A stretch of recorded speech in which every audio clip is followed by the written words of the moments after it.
If you are a group of people whose identity was historically formed in the pressure cooker of slavery, Reverend. it's very difficult to imagine who you were before that and to know what you can become beyond now. Can you imagine coming here not speaking this language?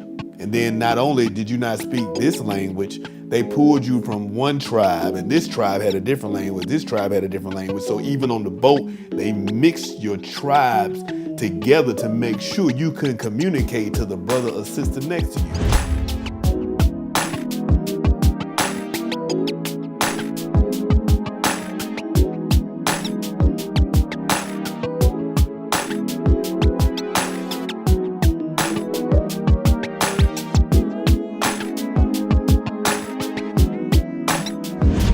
Well, I want to tap on black crime. Let's do that. And the then problem- everything will flow in there. All right, I want to tap on black crime, right? Because this is a real thing. I'm gonna tap we have this. we have a lot of issues in our community, a lot of challenges, and this issue of violence is quite overwhelming. And there are all kinds of violence. We talk about gun violence, but there is knife violence. And watch this, there is verbal violence. Reverend. And it plays itself out in our communities, but also on the internet. It plays itself out in the church, in schools, everywhere. So we have a real crisis, and that crisis is that when you are a group of people whose identity was formed in the pressure cooker, I want to say that again. If you are a group of people whose identity was historically formed in the pressure cooker of slavery, Reverend. it's very difficult to imagine who you were before that and to know what you can become beyond now. So what happens is, like, I've been crabbing before. And when a crab is trying to get out of the barrel, another crab will reach up and pull him down. All right. So somehow that image comes to mind when I think about how African Americans oftentimes are trying to destroy and humiliate each other. It seems as if, considering our history, we wouldn't do that. But the thing about it is, with us, Willie Lynch told them 400 years ago how to control their slaves. Ooh. He said, put the light against the dark, put the old against the young, put the female against the male, put the house worker against the field worker. And he said, you will have them distrust each other so much that they'll trust you, the master, more than they trust anybody else. And that really kept us enslaved. And can you imagine coming here, not speaking this language? And then not only did you not speak this language, they pulled you from one tribe, and this tribe had a different language, this tribe had a different language. So even on the boat, they mixed your tribes together to make sure you couldn't communicate to the brother or sister next to you. And so you trusted master more than anything, because you know if he has the power to oppress you, he has the power to free you. And so you trying to be on master's side so much. Now master's showing you how different you are with the light-skinned brother, how different you are with the dark-skinned brother, how different you are. And then, I mean, they would do you. I mean, let's keep it 100 since we have, since we tap into this. You know, you look at it, how they would take the buck, the biggest man, and they would tie his arm to a horse and another horse and pull him apart to make sure they show you that we'll kill even the strongest man. They would sit up there and rate the strongest man in front of his family and all the people, because you had a lot of homosexual slave owners, and they would use that to emasculate the male who was strong to make, you know what I'm saying? So the things that we went through, I mean, you would have slaves having sex with their own mother. Sometimes they wouldn't know it. So when you think, hey, we're going to have to put this out there, I apologize for the language. And when you say the word mother, you actually was talking about a real person that was effing his mama. Right. And so you look at the slavery, and then we here, right in the heart of what slavery. We at Plymouth Rock right now. We in Virginia. Yeah. All right. Now Plymouth Rock. You. Let's go. That's a lot right there. Now, it's a lot. You know what? Let's go back to Willie Lynch. Let's go back. Because we are in Virginia. And in the 1700s, there were more African Americans in Virginia, right here in Hampton Roads, than there were whites. And there were no machines, there was no plants, there was no production line. Black people were brought to the New World for the sole reason of being the machine to create this land for the Europeans. The only reason. So we were the machine. This country was built on the backs of black people. And in Virginia, where you needed more people, black people, than you had whites in order for things to maturate. So, and this was formed within the capitalistic framework, right? Capitalism is about having more people at the bottom to help the people at the top live their life in luxury. So you have to have more black people. This is the way capitalism is made, right? That's the Reverend, whole pyramid. we hear you. And so what happened is when they couldn't send them back or stop the slave trade because they wanted the progress of the country. So what you have to do is say, okay, help these people understand they are not fully human, and and cripple their humanity. And the Willie Lynch was really about a philosophy of divide and conquer. Because there's so many of them that will overthrow the colonies If they stood together. if they actually understood the power they have in number. So Willie Lynch said, okay, the light turned against the dark, turn this one against that one. And in 1810, after 1776, the birth of the nation, right? Now you have a nation. So by the time you get to 1810, what are we going to do, right? Because the transatlantic slavery has ended.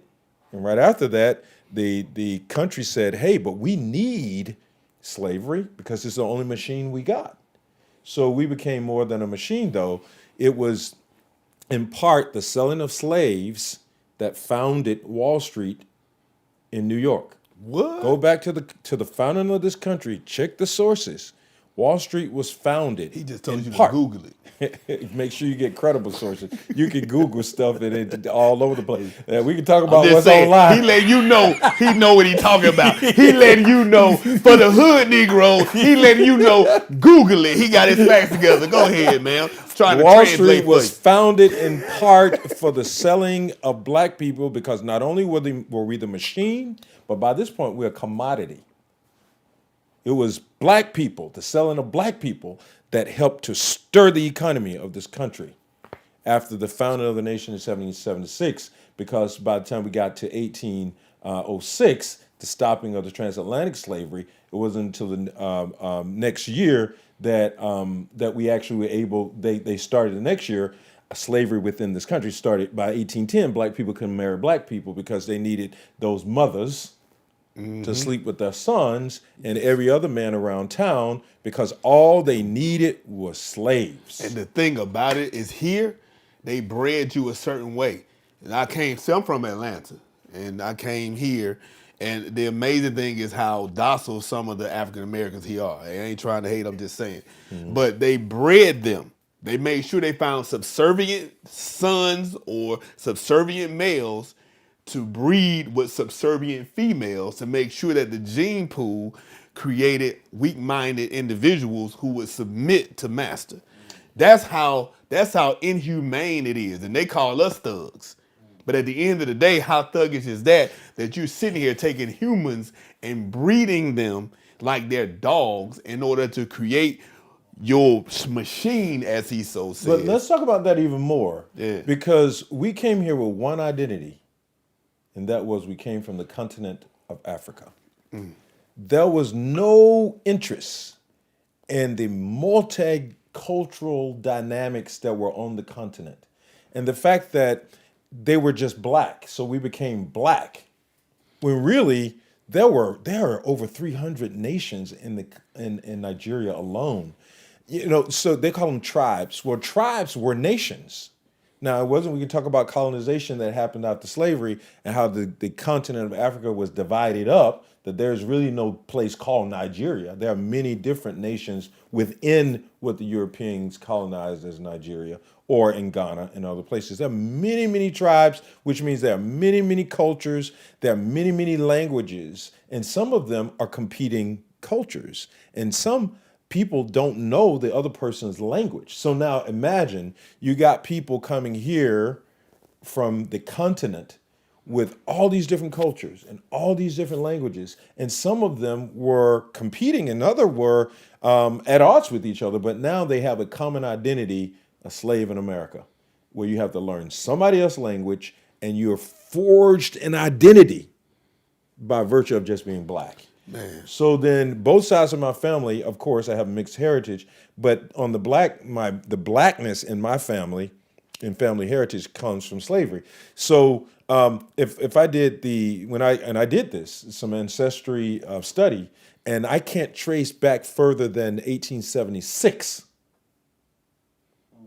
because beyond that, of course, you don't have census. But also there was, if you go any further back, you just get a hodgepodge of slaves doing all kinds of stuff in developing, and nobody really cares, right? So now, and people say, why do you talk about this? I talk about this because in any other conversation, history matters.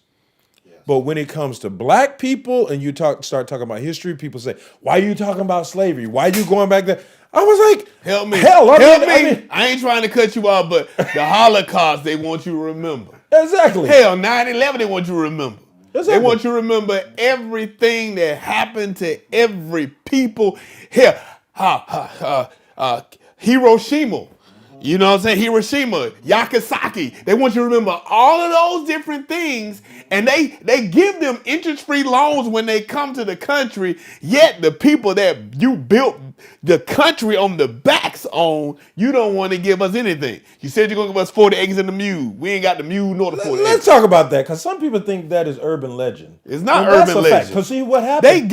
Look, in the West and the Midwest, they gave white people free money, interest-free loans, and they had to pay back. Because when the Union won over the Confederacy, the Union looked at, we talk about how they won the war, right? Yeah. But what we don't talk about is they looked at the slaves and slave owners and said, poor slave owners, they're going to lose all their slaves. So then they gave them reparations so that they can get jump started. Hold on, they gave them reparations. They got niggas locked up. I ain't trying to beep it out on this one either. Listen. They got Negroes locked up. Let's do that one. Chained, but then they giving them reparations because they lost something that they got their whole land built on for free. And the thing is, they were already above the scratch line anyway, because they had the slaves before the war that helped them get things going. They were already above the scratch line. They had their own houses, they had their own land, but now the Negroes are now being put out, right? Because they're no longer slaves. So they have to start beneath the scratch line with nothing. But the ones above the scratch line, using Samuel D. Proctor's language, the ones above the scratch line had a starting place, and when you give them reparations, it helps them sustain, and it creates generational wealth. The ones beneath the scratch line don't have a place to start. So only hope they had was to become sharecroppers. And so that's where my ancestry picks up in 1878, when the whole family of my ancestors are living on the farm that belonged to somebody else just to survive.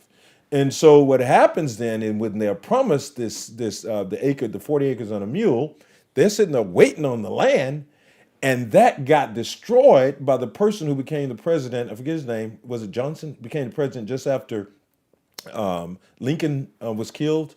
There was a short-term president. Y'all don't remember his name? He was white. You cut this part out. I can't remember the guy's name. Here's they put it. Promised 40 acres of mule, and he canceled it. It didn't come through with it. And then now people want to know why we talk about reparations. It's because it's only right. But white people got it all the time. When we started coming up in Tulsa, they burned it down. You started coming up in Rosewood, they burned it up. they kill people. The thing about it is, anytime they tell us to pull ourselves up by our bootstraps, we do. Yet they get upset because we do it and don't include them. The funny thing is, they got mad at King because he wanted to be inclusive. They got mad at Malcolm X because he wanted to be separate. They got mad at Marcus Garvey because he wanted to lead. How the hell you gonna be mad at all three philosophies? If you don't want us to stay, you should be happy with Marcus Garvey. Right? If you don't want us to be mixed with you, you should be happy with Malcolm X. You know what I'm saying? So the thing about it is, it doesn't matter. Whenever you come and you speak with power and you speak truth to power, they get upset because they never want you to take pride in yourself. Anytime you take pride in yourself, they act like it's racist. Black Speaking of pride, yes, I take pride in myself, and I found the answer to my question. Go ahead. He had to Google it. But I found a credible source. Yeah. I found a credible source. It says, the government didn't keep its promise of 40 acres and a mule following President Abraham Lincoln's assassination on April 15th, 1865. President Andrew Johnson, I said it was Johnson. You said Johnson? Rescinded Field Order 15 and returned. Which means he canceled it. He didn't rescind it. Yeah. Rescinded and rescinding different things, but some Negroes don't understand it. Field Order 15 and returned to Confederate owners the 400,000 acres of land, a strip of coastline stretching from Charleston, South Carolina, to somewhere. The government didn't keep its promise. Following Abraham Lincoln's assassination on April 15th, 1865, President Andrew Johnson rescinded Field Order 15 and returned to Confederate owners the 400,000 acres of land, a strip of coastline stretching from Charleston, South Carolina, to the St. Johns River in Florida, including Georgia's Sea Islands and the main line 30 miles in from the coast. So there you go. That's right. What would that have done if we would have had something? If we had gotten it, the land was the seedbed to wealth. That's why we don't have generational wealth. And then African Americans who owned land during Jim Crow, it was taken from them. Much of it was taken from them. And even all the way up, by the way, Jim Crow never ended. There is no end date to Jim Crow. We know the end date to the government's end date to slavery, but we don't have an end date to Jim Crow. We got some laws that changed, but we technically are still in Jim Crow. So until recent years, government will come in and declare it property that they need to take because they need to put a road through here and things like that. And then, of course, with little knowledge, sometimes people own land and they die, and people don't know who owns the land, and it goes to a son, and then the son dies, and nobody really knows who owns the land. And then because the taxes haven't been paid, the government just come in and take the land. That happened all over the South. So that's how a lot of land got out of the hands of black people. And then compounded with that, since we're talking about this, right? World War II. My grandfather fought in World War II. Came out, GI Bill was promised to all of the soldiers. But when you have redlining and you can't get a bank account and you can't have, because of redlining, you can't get the land that you need to build your house, build a house with him. So my grandfather gets out GI Bill, that's for the white people, right? In his mind. So my grandmother, on my grandmother's side, my great-grandmother on my grandmother's side, she sold moonshine, and she had with a makeshift hotel because black people used to work on the railroad, right? They had to lay the rails, but they down in the rural community of Georgia, they couldn't go to the regular hotel. So you had these entrepreneurial type African Americans who would make their houses their motel. Airbnb. There you go, early Airbnb. So my great-grandmother used to do that. And she would sell moonshine. She had a motel and she had a juke joint. And so that's how she made her money. And she had some insurance. And when they had an accident with my mom and some of her siblings in the car, so when she got the insurance money, she gave it to my grandfather so that he can build him a house for his kids because he was living with her at the time. So that's how they took care of each other. They didn't have access to excess. So he literally built his own house with his friends, never got the GI Bill, though he fought in World War II. Also, his children, none of them benefited from the education opportunities with the GI Bill. So that damaged generational wealth, because a lot of current generational wealth dates back to World War II. Other than that, it dates back to slavery. And so when you talk about reparations, you're talking about the fact that we don't start in the same place. And there's no way for us at the African Americans to actually keep up or catch up as a people with, I mean, look at it now. I mean, you're a real estate agent. Look at the housing market. Man, let me tell you what I really look at, how I look at America, and how they say we should be okay. And they still ain't really gave us freedom and equal access to things. No. Right. I see it all the time. If I have black pictures, if I have your pictures up, and appraiser go through there, I might get an appraisal $30,000 less than if I put some white people up. Sometimes they put white people pictures throughout people's houses, to be honest, just to make sure I get the favorable appraisal that I need.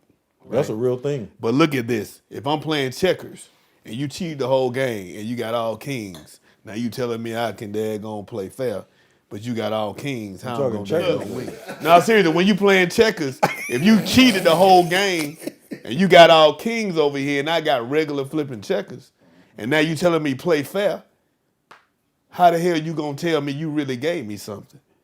You ain't gave me nothing because you have taken everything. When I come up in Oklahoma, you burn Tulsa down. When I come up in Mississippi, you burn down Rosewood. When I come up in Atlanta, you sit up there and build Lake Lanier over the promising black neighborhood. When I come up in Newport News, you put up CNU. You know, at the end of the day, every time I try to come up, you use the governmental power to keep me down. You be a part over my burnt down neighborhoods after you bomb it. You put up man-made lakes. The reason why so many people drown in Lake Lanier in Atlanta is because it's actually, the lake is over a city that they drowned, that they flooded out, that was a promising black neighborhood. So trees are under there. And so when people go swimming, sometimes they die because they get caught up in the trees that's underwater because it's an underground city. When you talk about folklore like Atlantis, it's really black neighborhoods that have been flooded out by the government because now, no, we want a man-made lake right here. No, we want a park right here. And they build their cities over our dead bodies that were live at one point. And what irritates me, even when you look at this, since, you know, my dude over here phoned a friend with his Google. The black man that invented the airplane actually is in Pineyville. His name is Charles F. Page. And a white man pretty much says he don't understand why this history was ignored for so long. 2023, we just now understand that in Pineyville, a black man actually built a plane before the Wright brothers. You understand? And family people understood it, and it's like, dude, we understand.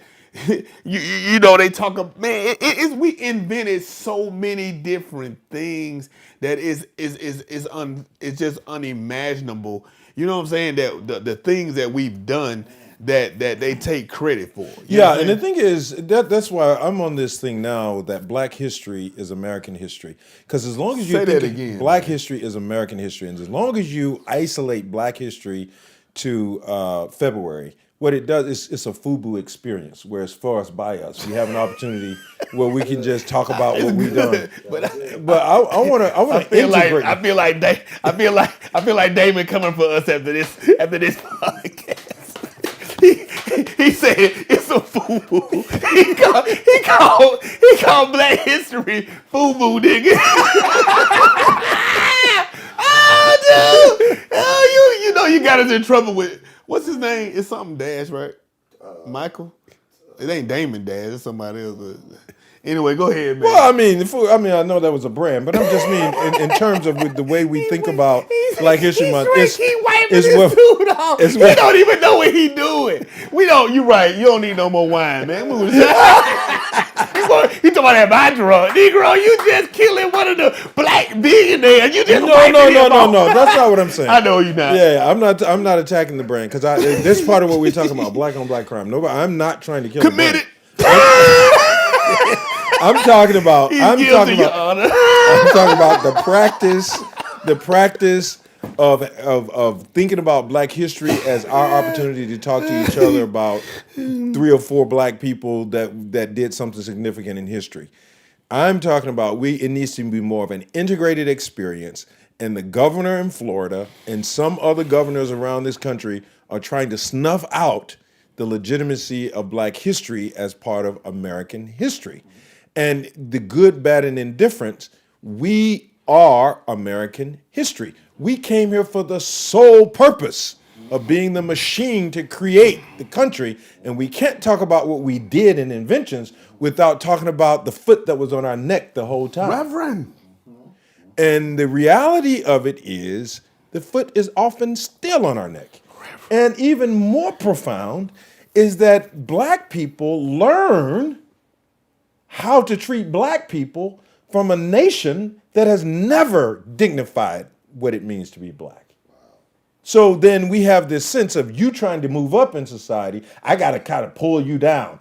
And then it's like sometimes I wonder how can a Black man actually put his finger on a trigger and pull it on another Black man? That I am saying though, that Black people often give deference and even affirm whiteness more than we can affirm Blackness. Help me. Right. We respect whiteness more than we respect Blackness. I don't think we should disrespect anything.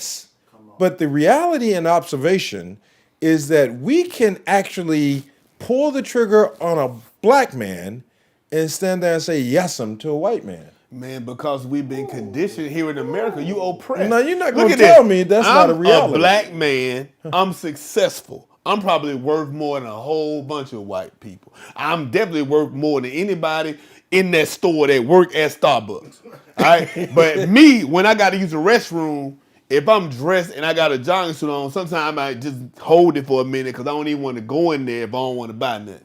Because I know if I'm gonna have to clown on you because you're gonna treat me differently, or I'm like, they're gonna say, oh, I'm threatening them, blah, blah, blah. And that's oppression. Because America forces it down your flipping throat. I mean, you look up white in the dictionary. It's gonna have all these great accolades about what white is. A little white lie.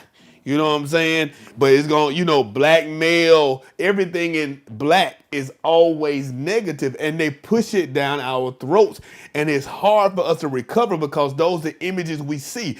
Anytime a murder happens, they're going to make sure you know when it's Black. If it's white, they're not going to even say the race 9 times out of 10 because they always want to paint those negative images of us. When you look at, remember when New Orleans was flooded, and the black people was finding food. They say, oh, they're looting. But then when it was white people, they said, oh, they found bread, they found food. The wording of everything they do for us is negative.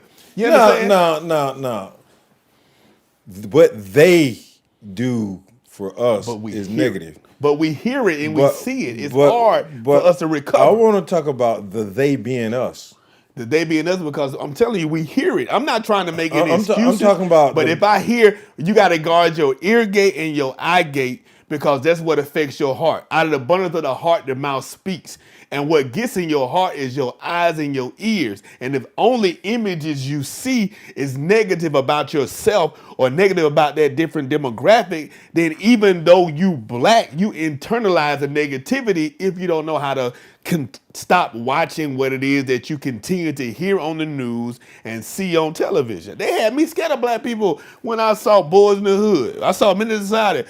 Oh God, I'm scared of Black people too. But that's what they put out there. But did you know this? Going back to slavery first. Mm-hmm. You know how we think about leather? Leather is what? Cowhide. Or you can get sheep or some kind of, or you can take ostrich skin and you make boots and shoes, right? Did you know during slavery, there was a time when there were people who were using black skin to make shoes. Did you know that? Check the sources. Jim Man, Crow he been Museum. gangster today.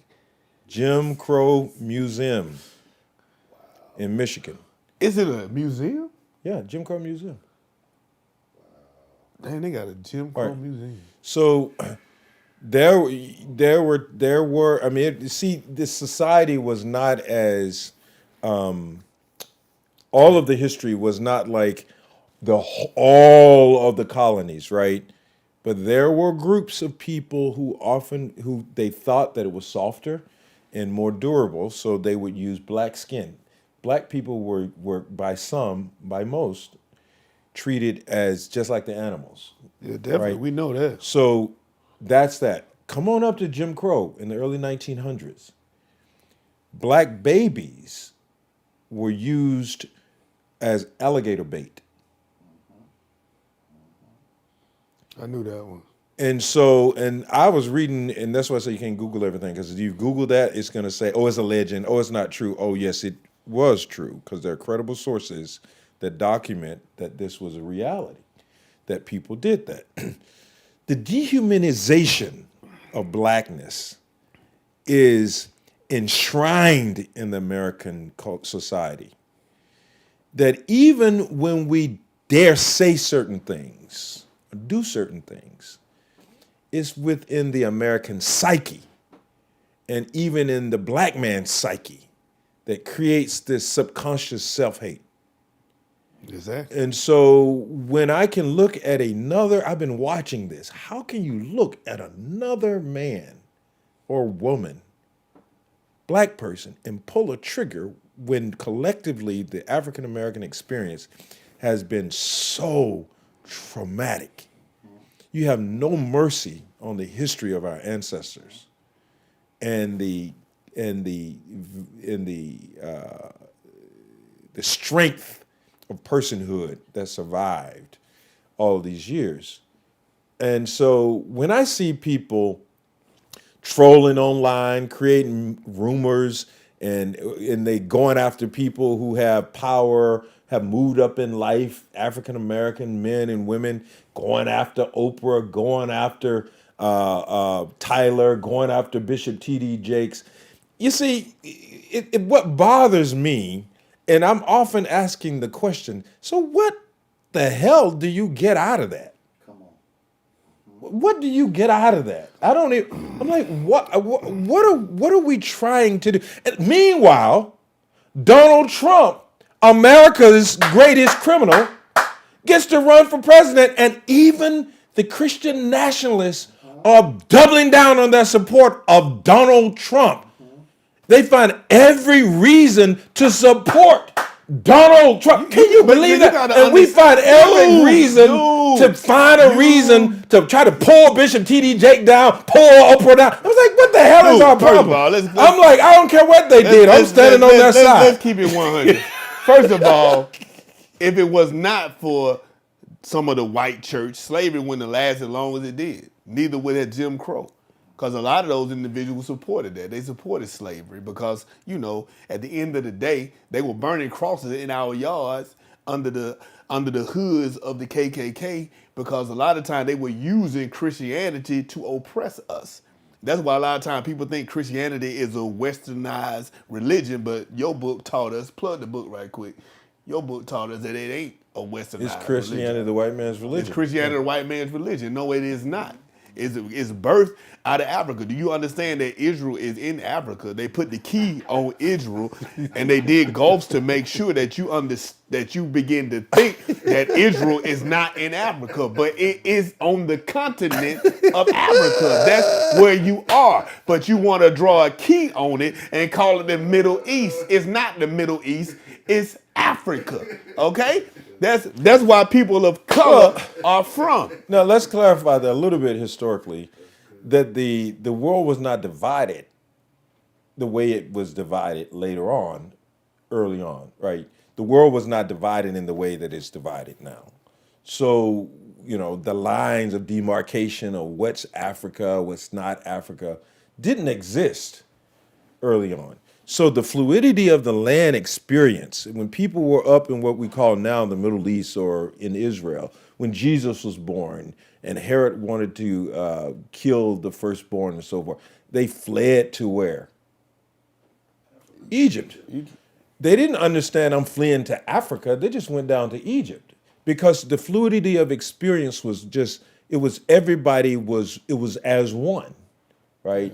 But when you start to dividing the world up, it's like saying you're black and that person is white. Well, that didn't really exist in the earlier days. You may have a darker skin, but nobody says you're that happened in the 1700s with a philosopher who came up with the idea of pigmentation and features being lines of demarcation of human worth. But before that, we're just people. So part of the challenge is that we are trying to live out an unintelligible concept of race. Race doesn't exist. There is no intelligent definition of race. There's just not. There is a socio-historical description that we all kind of agree on what's white and what's black based on certain historical social concepts and genotypes. But when you talk about race, there is only the human race. There is no way of defining what it means to be black or what it means to be white. My dad had a kidney transplant, a cadaver. A person was killed in a motorcycle accident. Not one time did we say, was they white? Was they black? We don't really know. The kidney worked. Man. Because this actually needs to be emphasized more because we're trying to make an unintelligent idea work, and it doesn't work. But let's go to race real quick since we own it. Charles Drew is the one that invented blood transfusions to be able to separate the plasma from the blood in order to save it, because plasma is more watery and you can save that. And that's how we get blood transfusion. Yeah, he had a car accident and bled to death because they wouldn't give him a white man's blood. And he's the one that invented it.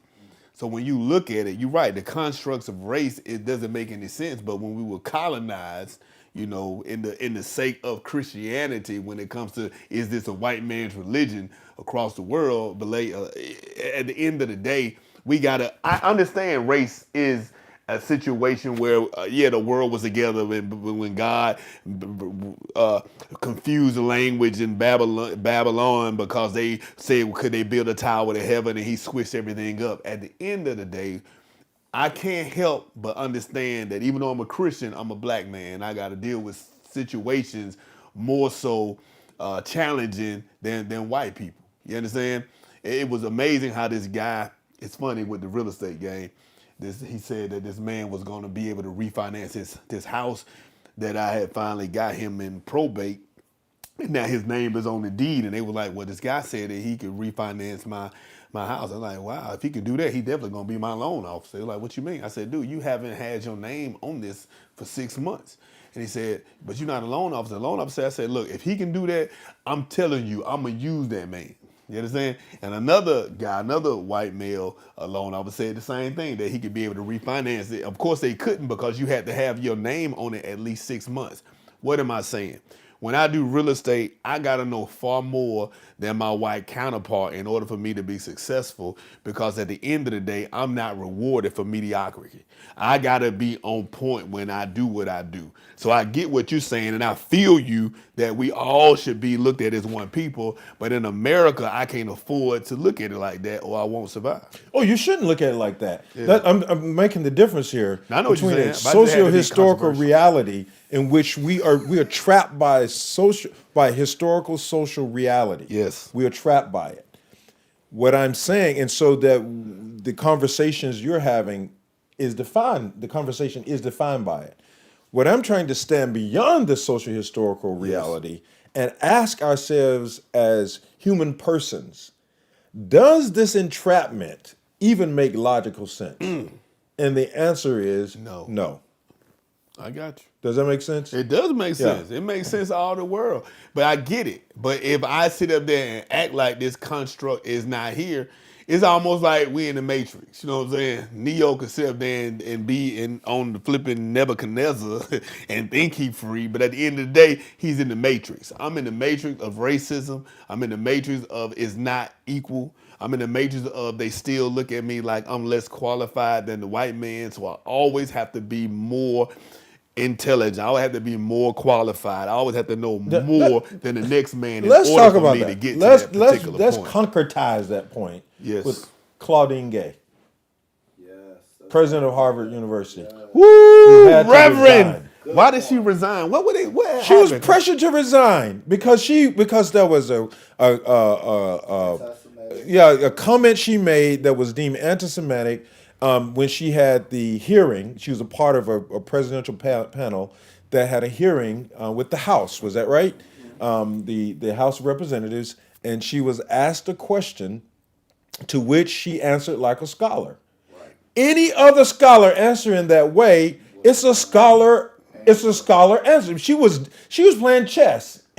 She was dodging the bullet. She wasn't making a confessional statement. She was just saying when they asked her, I forget the question. What was the question? I can't remember. Something like, what? We're talking about the Jews and whether or not that was anti-Semitic in terms of the protests. Yeah, because they have protests on their campuses, right, against It Israel. was about freedom of speech. Yeah, and she was making. Palestinians for the war. I think the question had to do something like if you call for the genocide of a group of people, all Jews, would you call that something? Is that appropriate? And she said something like, "It depends on the context."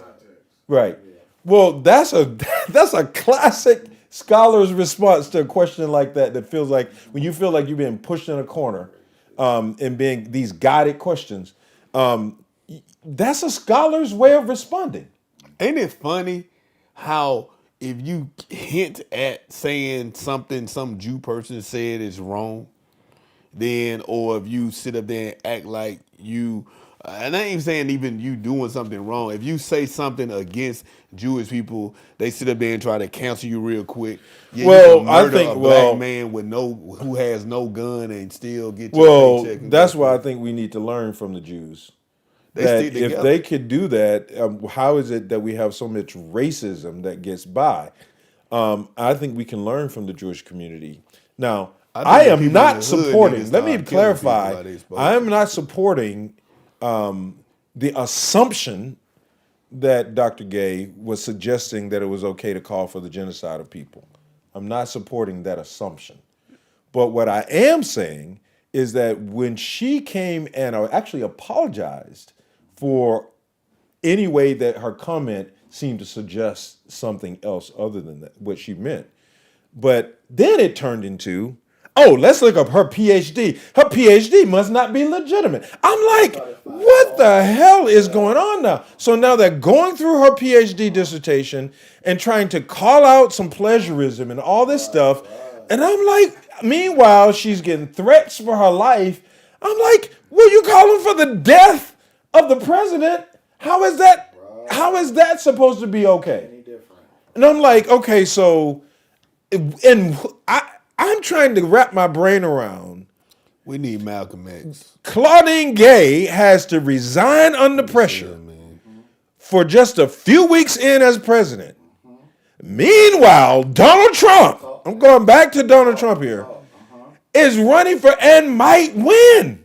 And Christians are supporting him. I don't understand. I don't understand it. You got to stop acting like this construct ain't existing. Because at the end Only of the day, way I the understand construct it, is here. the only way that this makes sense is within the social historical context of racism.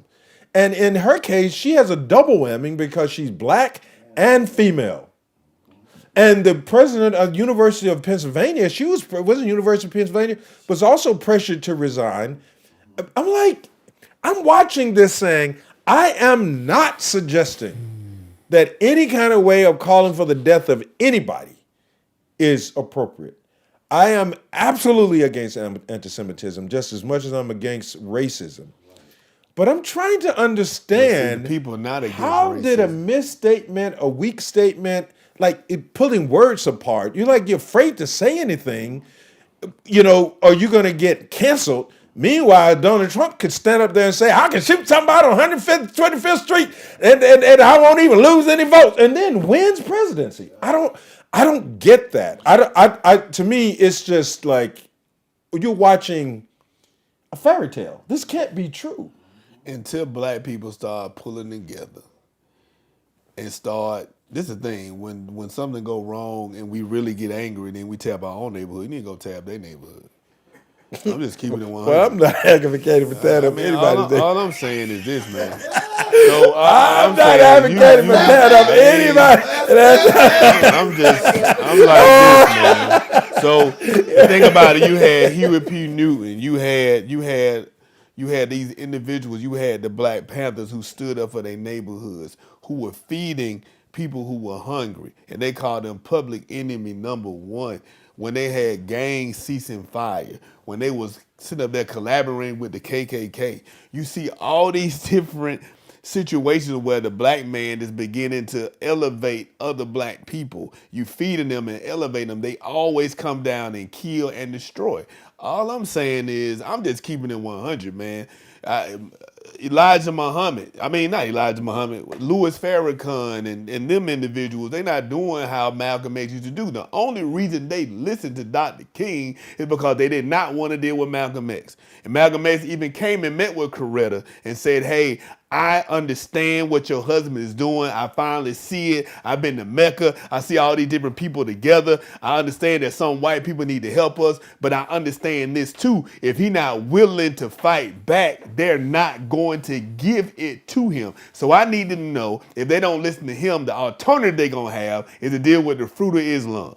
And at the end of the day, we don't play the different positions we need to play. We need the intellectuals like us, but we still need the people like the daggone fruit of Islam. You still need those individuals that handle stuff a different way. The only reason they listened to Dr. King is because he was seeing Hosea Williams through the neighborhood first, and that they heard all of him, his antics, and him the way he talked. Then they wanted to hear Dr. King. When they saw that by any means necessary they were going to have to deal with Malcolm X, then they could deal with the nonviolent way of Dr. King. But when you don't see an alternative that is worse than the one that you really have in your face, you will never change. And until we have all those different angles and the hood people do what they need to do and the intellectuals do what they need to do, we'll never have our freedom, because there's no fear. I spent some time in Singapore, and I really appreciated sort of when I went into the country, and all the scholars that went, we were told you can't speak negatively about any religion because we have freedom of religion here. That means that we protect the freedom by incarcerating, charging people who violate the respect of people who are not like them. I imagine having a government that protects the citizens in that way, instead of this sort of, you're not going to stop shooting me until I shoot you back. This is going to create a whole bunch of mayhem. But if we had a government that actually protected the rights that it claims, right, we would have a better society. Protect the people.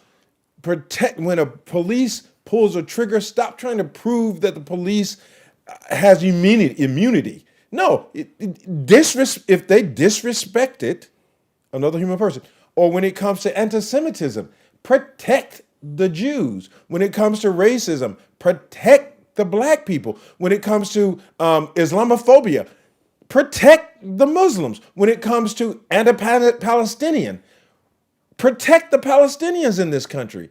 We need to protect the human persons and find a way to do government that actually protects the people, and stop leaving the people to have to prove that their human worth is actually worth. We have a weird kind of way of doing society here with the freedom of religion, freedom of speech. That means everybody can just damage everybody. No, we need to protect people, and there's a way to do government that you can actually protect, because there are people who actually protect it. But we don't do it. So at the end of the day, this is all I'm saying, man. Until we learn how to take that stuff for ourselves, it's never gonna be given. We done sit up here and try to do this stuff peacefully all the time. It's not going to happen until you're willing to give them back what it is they give Well, us. who is the them? Because the them has become us. It's like some of they are the- not trolling people on black people. They are, man, dude. You talked about critical race theory, and they put a flipping explicit lyrics, explicit violent sticker on our daggone thing when you was on my Bring the Smoke. You didn't do What? nothing but speak truth to power about what. Say what? Critical. When you talked about critical race theory on my Bring the Smoke show, YouTube put explicit on there, and Really? they said it was violent. Yes, and the Really? only thing you said, you, not me, you. I When didn't you know. talked about critical race theory, they called it violent, and they put an 18-year-old plus sticker on there. Now people can't even talk back and forth on my YouTube channel about church because when I put Bring the Smoke critical race theory, they said it was violent. Why? Because they never want people to hear the truth. And the truth will never get out until you resist more, because anytime you speak truth to power, they always going to act like it's some type of violence or some type of racist thing that you're doing. You didn't do nothing but say what critical race theory was. You said critical race theory is a theory. It's not about black history. It's a theory about why do they do redlining. It's a theory about why do they have separate but equal. You said that, and they put a violent sticker on it. Why? Because white people behind the scenes dictate what information should be out and what information should not be out. And until we get to the point where we stick together enough and understand that they're going to always change the rules and twist it, until we get to the point where we're willing to take it by any means necessary, it just ain't going to happen. And so my thing is, if they call it that violent, I might as well go ahead and say what I think.